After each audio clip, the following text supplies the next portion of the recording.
কুড়িগ্রামে বন্যা দুর্গতদের পাশে দাঁড়ালো ফিলিস্তিনি দূতাবাস। বিকেলে ফিলিস্তিনি দূতাবাসে দেশটির রাষ্ট্রদূত ইউসুফ এস ওয়াই রামাদান পক্ষ থেকে এবিএম ফজলে করিম ফাউন্ডেশন নামে একটি সংগঠনের হাতে ১২০০ প্যাকেট ত্রাণ সামগ্রী তুলে দেওয়া হয়। প্রতিটি প্যাকেটে রয়েছে চাল, ডাল, তেল সহ প্রায় ১৪ কেজি পরিমাণের খাবার। এই সময় দুর্গতদের জন্য উষ্ণতা প্রকাশ করেন ফিলিস্তিনি রাষ্ট্রদূত। বলেন, স্বাধীনতার পর থেকে বিভিন্ন সংকটে দুদেশ একে অপরের পাশে থেকে কাজ করছে। তার ধারাবাহিকতায় এই সামান্য সহায়তা। এই সময় ফিলিস্তিনি সংকটের কথাও তুলে ধরেন তিনি। বলেন, ফিলিস্তিনে যা হয়েছে তা কোনো যুদ্ধ না, গণহত্যা।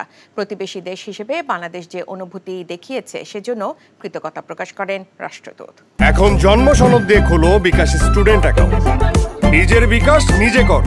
ভালোবাসাটা কি জানো? ১ মণ দুধের মধ্যে ১ ফোঁটা গরুর চোনা।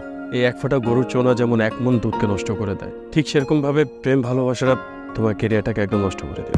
তোর জন্য কেন আমার এত টান, তুই ছাড়া কাঁদে আমার অবুঝ পরাণ।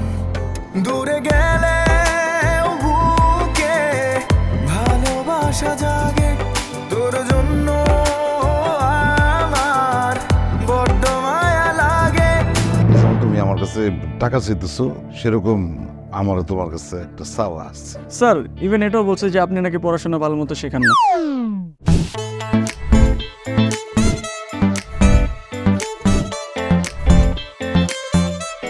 অল্প বয়সে জীবনের সরোবরে ভালোবাসা নামক একটি চোঙা ঢুকিয়েছে।